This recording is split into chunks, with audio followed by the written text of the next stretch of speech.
Well, we're in an incredible library today, TJ, and we have an incredible guest We do. On Speak Easy today. I'm super, super excited about this. I think we're going to learn a lot. I just wish that his resume was a little bit better because, I mean, there's not much on it. Not a whole lot to talk about today. We're going to have to come up with some. I mean, we have a special Jacksonville citizen today. Yep. A graduate from the Naval Academy. We have Penelope here today who's enjoying the conversation. Yep. But a 4-star admiral, very few of those in the United States history, and a supreme commander of allied forces of NATO, which I cannot wait to hear about that. And I can't wait to introduce our guest, Admiral Stavridis. Really appreciate you being with us today, and we're honored to have this conversation. Oh, it's my honor. And people ask me often, how'd you end up in Jacksonville? And the answer is, like in all good marriages, because my wife was born here. Awesome. So she's the Jacksonian in the family, born at Baptist downtown, Dan. But I was born in West Palm Beach, down south, and we're both native Floridians and just so happy here in Jacksonville. I was talking to former Mayor Payton this morning, and he was just singing the praises of your wife and how beautiful she is and how kind she is. And can you tell us a little bit about her and maybe how you guys met? I can. She is herself the daughter of a naval officer. Okay. So she grew up in the Navy. So, I didn't have to explain to her, okay, I'm going to be in the fleet. What's a fleet? Never had that. And she therefore understood the sensibilities, like so many here in Jacksonville, of being in a military family, in a that moving constantly kind of life. And so she's very adaptable. She's wonderfully friendly to all she meets. She's graceful and beautiful. And the way we met may be of interest. We met not in the United States. We actually met in Athens, Greece, when I was 8 years old and she was 3 years old. Wow. Yeah. I mean, that's top that. Yeah. I don't think we can. Childhood sweethearts. And the reason was because my dad was a career officer in the Marine Corps. Okay. Her dad was a career officer in the Navy. Mm-hmm. They were both stationed at the embassy in Athens, Greece in the 1960s. So that's when we met and, kind of. What an incredible story. Yeah. And we're very lucky in our world today. We have 2 daughters in their 30s, as you'd expect. And both of them have big careers. One was an officer in the Navy. The other one is a mid-career exec at Google. But here's the punchline. In an incredible feat of financial planning on my part, they both married doctors. Wow, so I have 2 doctors in the family, and they're a great set of millennials. And then between them, they each have 3 little people. So I have 6 grandchildren as well. Wow, what a great story. All under the age of 9. Man, that's so exciting. They're fun. We kind of joked a little bit about your resume. I've never seen a resume like yours before, and the accomplishments, and it's all built on service, really. Thank you. And so when you first started out and went to the Naval Academy, was there a mission that you had when you first started? Yeah, I don't know if you can describe getting where you are, but that's an accomplishment in itself. Indeed. What happened for me, like it does for a lot of young men and women, is I looked at my parents. I loved them. I esteemed them. I was so fortunate to come from a whole family in every way. And I wanted to be like my dad. And my dad was a career officer in the U.S. Marine Corps, infantry officer. He fought in World War II, Korea, Vietnam. So I grew up in that world. And I thought, I want to be just like my dad, go to the Naval Academy and get commissioned in the infantry of the Marine Corps. And that was kind of the plan when I went off to Annapolis. And then here's what happened. After your first year at the Naval Academy, you're sent out to sea for a summer midshipman training cruise. And I was sent to San Diego to a cruiser, and I was assigned the first watch as the ship got underway. It was just as the sun was setting in the west. We got underway from San Diego, and I walked up on that bridge, and I looked at that setting sun and the ocean and the sea. And I was like St. Paul on the road to Damascus, I saw the light. I knew I wanted to be a sailor. Wow. And that was a slight change, but it was really what led to then almost 40 years in uniform of the United States Navy. Wow. Thank you so much for your service. Yes. We Thank appreciate you. it. Yeah. And if I can say the same right back to you, Dan, I think folks who engage today in politics, which is a very tough place to be, almost invariably, Republican or Democrat, they do it because they want to serve. So thank you for your service as well. It is a brutal sport, and some are called to the arena, and then it's very, very important to follow that calling. And just like I think it is. Yeah. I think it is so much. Well, so talk to us a little bit more about, okay, what were the next steps? You graduated from the Naval Academy, started your staggering climb in your career. Yeah. What set you apart? What was there something that made the difference? Yeah. Yeah.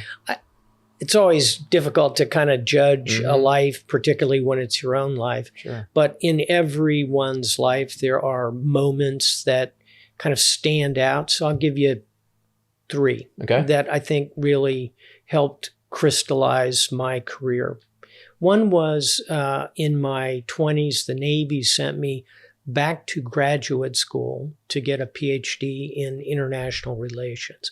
And I went to Tufts University and learned about the world. And at that point in my career, hey, I could launch a missile. I didn't know how to launch an idea. I didn't really understand history. I didn't understand geopolitics. And I spent the Navy funding it almost 3 years up there getting a PhD. So education is really important to me. And I think it helped me in the course of my career. Secondly, in every career where you bounce along and you're in different positions, for me, the crucible was the first time I became the captain of a ship. I was the captain of a destroyer, and we were in combat in the Balkans and in the Middle East. And that sense of taking on responsibility for 350 sailors was very profound and impactful to me. And then third, finally, when I became the Supreme Allied Commander in NATO, I kind of realized that, yes, all these military things we do are important, but so are our alliances. So is diplomacy. So is that broader world. And it kind of looped back to that graduate work I had done. So there's 3 points. And I bet anybody in the course of their life can point to a few places along the way that really made a difference for them. You mentioned diplomacy, and I was looking at your bio, your resume, and I know you have 50 plus, awards internationally. Medals, yes. Medals. The majority of them come from other countries. So They do. Can you talk to the importance of that to you? Obviously, you have learned how to, interact with world leaders and situations that not everybody could handle well. Thank you. But you've done an excellent job with that, and they've commended you for that. How special is that to you? It's central to who I am. And back to the comment that our security is our responsibility ultimately. We all know that. We have an all-volunteer military. But boy, those allies can be helpful. And they can be annoying too at times. You feel like, well, they're not spending enough. They're not deploying with us at the exact time and place we want. But I'll tell you, when I went to Afghanistan to command that mission as a NATO commander, I had 150,000 troops under my command there. 60,000 were from foreign countries, 50 different foreign countries, and they fought and died right alongside us. I wrote 1,700 letters of condolence to young men and women who died under my command. I own that. But 600 of those letters went to European families. Wow. So those allies can stand and deliver. And that's been very important to me. And I'm very proud to have been recognized by other nations. Yeah. I'll close with this. The declaration that in many ways I'm the most proud of from foreign countries, all the NATO countries, Latin American countries, but I'm very proud of the fact, this will surprise you, that Russia has sanctioned me. I am personally sanctioned by Vladimir Putin because of the commentary and my intense opposition to Russia. Wow. And so I kind of put that off to the side. It's sort of a reverse medal almost. Yeah. So can we dive into that a little bit more? Because I don't think we've ever had a guest that's been sanctioned by Vladimir Putin. Yeah. So what happened there? What was the situation? Well, what happened was, if you go back to my time as Supreme Allied Commander, I had reasonably good relationships with senior Russian officials. I met Putin. I met Lavrov, the foreign minister. I met Gerasimov, the head of their armed forces. And so they looked at me as someone that they could work with, who was a conduit, if you will. By the time Putin invaded, which was now going back 6-7 years the first time, and then 3 years most recently, it was pretty clear that I was not in any sense going to be a path to communicate with Russia. Instead, I became a leading voice in commentary, articles that I've written, many in leading publications, speeches I give constantly about the truly malevolent behavior of Vladimir Putin. So they look at me sort of personally as someone that they know, they thought they could work with, but now in their view, I've turned against them. In fact, what I've turned against is the fundamental evil of Vladimir Putin. You know, not only has he invaded Ukraine, everyone knows that, but he's murdered his political opponents. He's poisoned the leading figures against him. We kind of say tongue-in-cheek here in the U.S. that politics, it's a blood sport. In Russia, it really is a blood sport. That's an evil, malevolent being, and that's Vladimir Putin. Can we hit that subject a little bit? Because, you know, we have conflicts all over the world right now. I don't think TJ and I have ever had a chance to sit down and talk to somebody that is so knowledgeable about these. We see things on the news, on social media about Gaza, about the Ukraine, about China. In your opinion, what is the biggest threat to the United States when you think of the conflicts across the globe? Yeah, let me give you a way to kind of box them. Okay. I think what's happening in the Middle East is at a tactical kind of level. It's tragic and horrific. What is happening to the people of Palestine. It is a very good thing that Iran has been knocked back, first by the Israelis, then by the United States military under President Trump. But everything happening there is tactically manageable. Yeah. I think then you click up to kind of a broader operational level. That's what's happening in Ukraine and Russia. Here, yeah, I kind of worry that Vladimir Putin has nuclear weapons, obviously. He's not going to use them. What's happening there is an operational theater-wide risk to the United States that our European allies succumb to Russian pressure. So that's a different kind of threat. I think it's a higher order threat. But the one we ought to really watch above all else is U.S.-China. Here's the strategic threat that we see.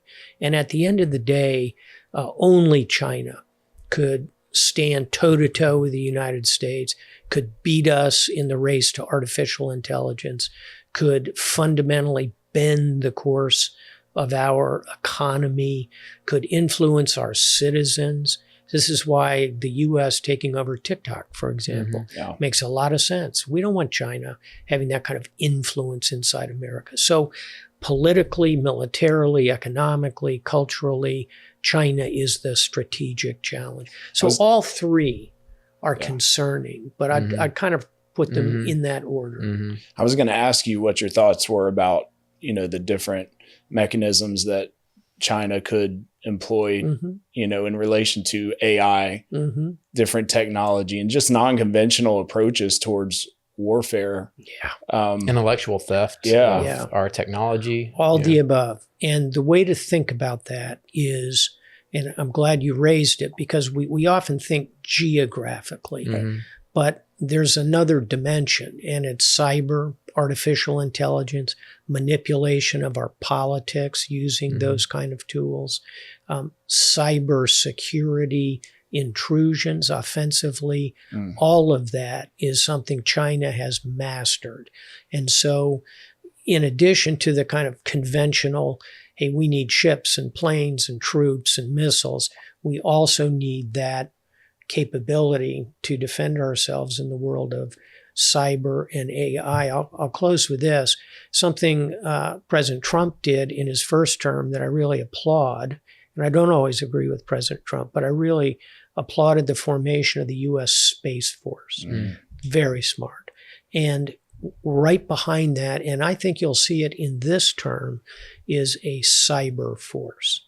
Doesn't have to be huge like the U.S. Army or the Marines or the Navy or the Air Force, but we need 5,000 to 10,000 really switched on, brilliant young men and women who can take on the kind of challenges you just asked about. I'm glad you bring that up, because there are going to be young professionals watching this podcast that probably wouldn't even know that they could serve in that way. Yeah. When you first started your military career, could you have ever imagined that it would come to this type of warfare? Was that something y'all talked about in school, or as you did your PhD studies, some of that? Nope.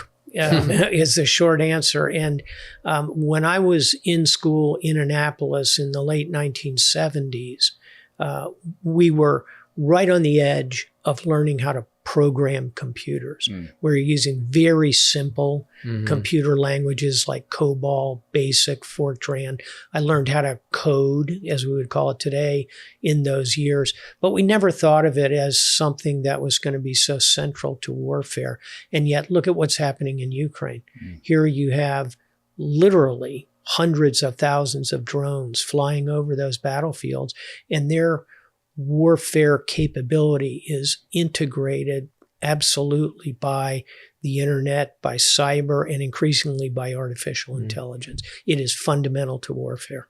Wow. Do you think the American people realize how close we are to the brink of, you think about the grid for energy and how quickly that can be manipulated. Correct. And we need to get the message out more so people understand this is a serious issue. We absolutely do. And a couple of points to be made there. One is it's going to take a pretty significant cyber incident to kind of wake up the country, a kind of cyber Pearl Harbor.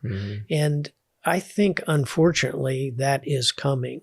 And what would it look like? I think the grid is an excellent example of a vulnerability. I think our transportation systems are, in many cases, quite vulnerable. I think our consumer food chains, meat packing, gasoline, all of these are vulnerable. Less vulnerable are the banking systems, the financial systems, because those industries have put enormous resources into protecting them. But the three that I just mentioned are the ones I worry about the most. What about medication? I think that's kind of in a middle zone. I would say medicine and education, our universities, our research centers, our medical, our bio labs, they're reasonably well protected. And by the way, our military is reasonably well protected.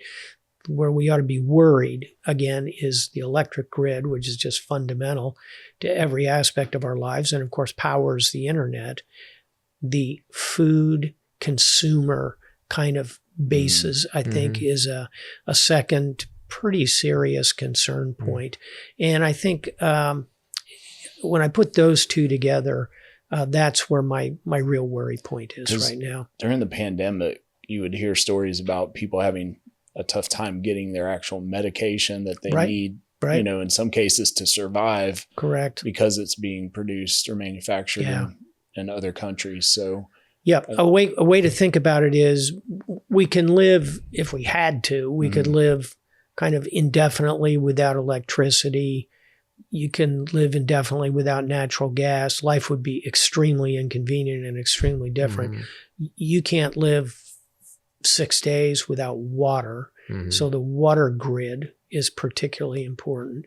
And I think medications, to your point, many people who are dependent on insulin, for example, literally can't survive 10 days. Can we take that conversation and start shifting it to Washington, D.C.? When you talk about you have a week to survive if one of these systems goes down. And it seems like in DC, we're fighting over issues that are not critical to national security. Yeah. And I agree. It has become distracted. Yeah. If you were in charge, or if you were the one that could make 2 or 3 changes, what would you do in DC to better prepare us? Let me start with some unexpected good news, if you will. If you look at what the Congress is doing, Senate and the House, the committees in both the Senate and the House that are focused on national security and on intelligence and pretty much on homeland security, those committees generally have a more of a bipartisan approach than anywhere else in the Congress. That's positive. So there is a positive base to kind of build on. Number 2, I think that you said it a moment ago, Dan, it really is about getting the message out, about getting people to open up the aperture of what could happen. It's one of the reasons I wrote a novel a couple of years ago called 2034, a novel of the next world war. And it's about a war between the U.S. and China that begins in the South China Sea, but quickly escalates to attacks on the grid, cyber, and everything else. So the more we can use popular culture to make the point that there is real risk here, the better. And then third and finally, in Washington, here what you want is the Department of Defense working across the government. So working with Homeland Security, but also with Treasury, with all of the organs of government. We're light in interagency cooperation. Here's another way to think about it. The cabinet of the United States, we all know the cabinet positions. It's like perfect for the 19th century, right? In other words, we have a Department of Commerce. I'm not exactly sure what it does. We have a Department of Education that I think kind of overreaches on what states ought to be doing with education. We have a Department of Agriculture, which made a lot of sense when 70% of Americans worked on farms. Today, 5% of Americans are working on farms. Still big business, but cabinet level. And yet, we do not have a cabinet department focused on cyber, on internet, on AI. We need a secretary of cyber, a secretary of AI. We need a cabinet department there. And I'm the last person in the world to want to add to government. And there are places you can cut to find the headspace to do that.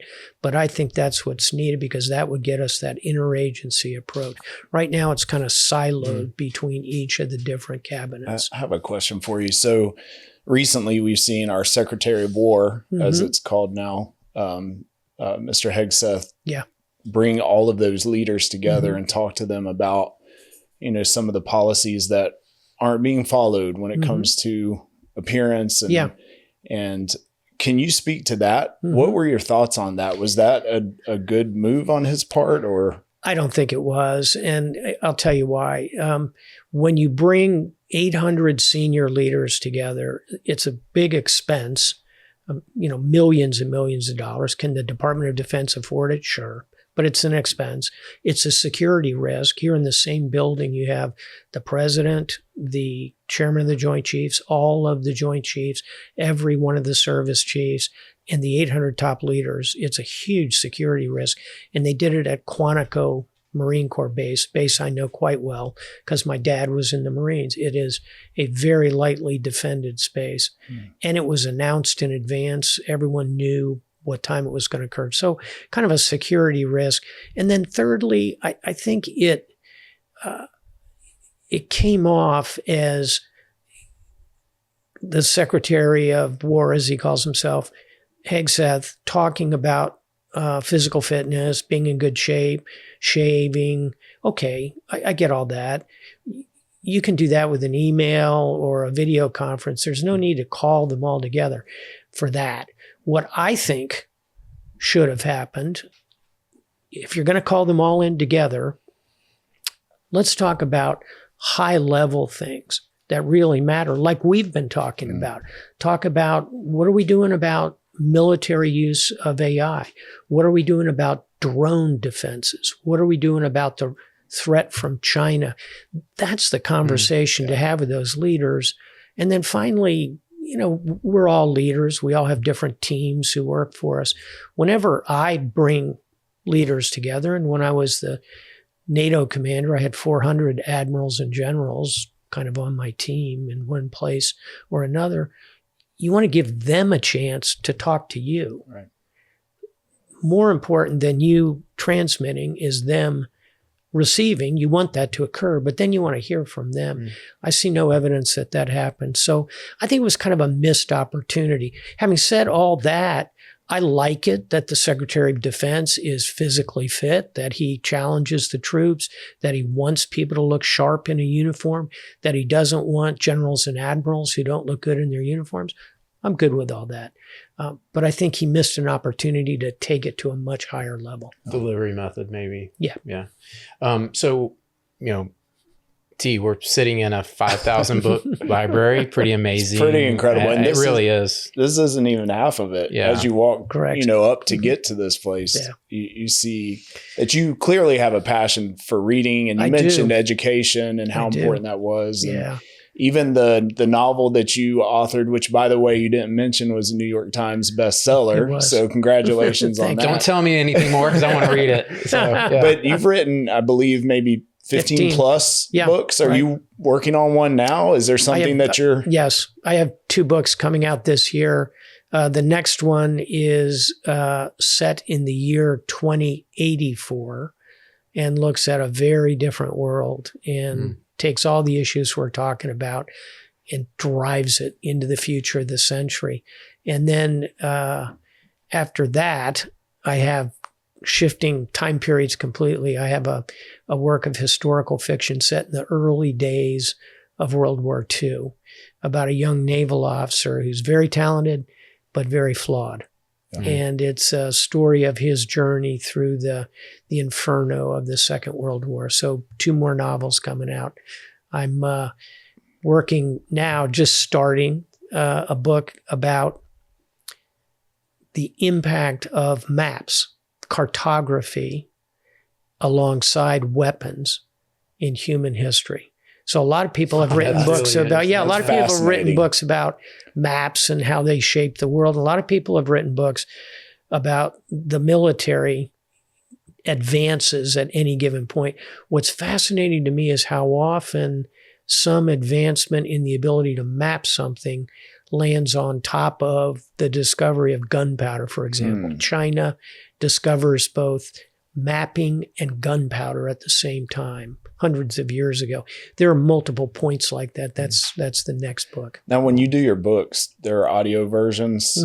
Do you do the reading of them? I do a little bit. It's just, it takes a long time to read a book, and time is not always my friend, but I always do a section or the last chapter or an introduction. I think it's important that people hear the voice. And just like we're doing a podcast, the podcasting has become just so influential and central. It's because people want to hear the other person. They want to hear your voice.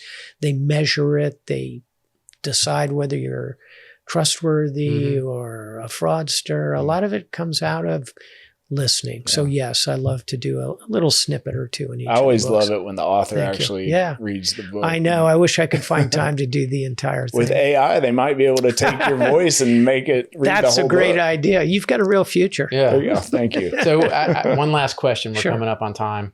I'm so grateful to Mayor Payton for introducing us. You bet. I didn't know you before. And the more we're doing this Speak Easy podcast, we're finding more treasures in Jacksonville that we didn't know were here.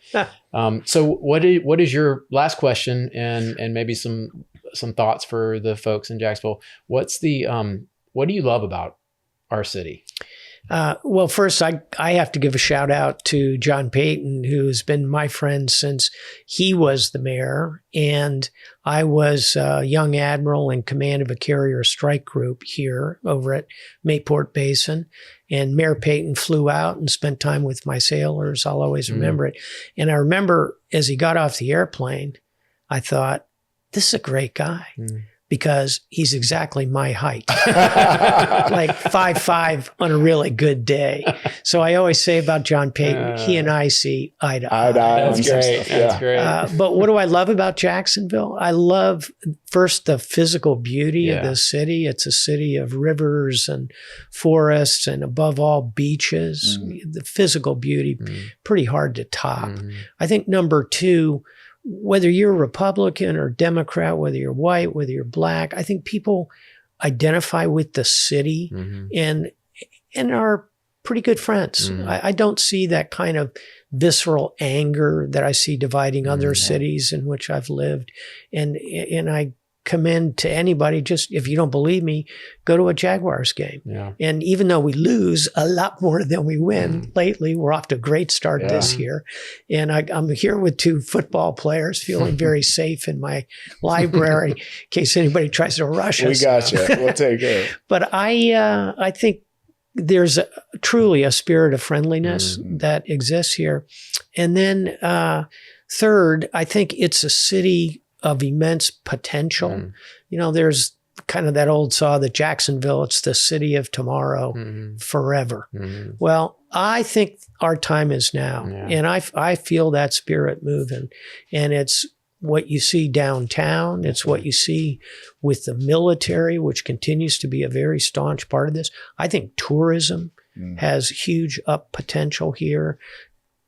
Superb medical infrastructure. I don't need to tell a couple of characters from the Chamber of Commerce all this, but there's a strong business base. If Jacksonville were a house, it would have good bones.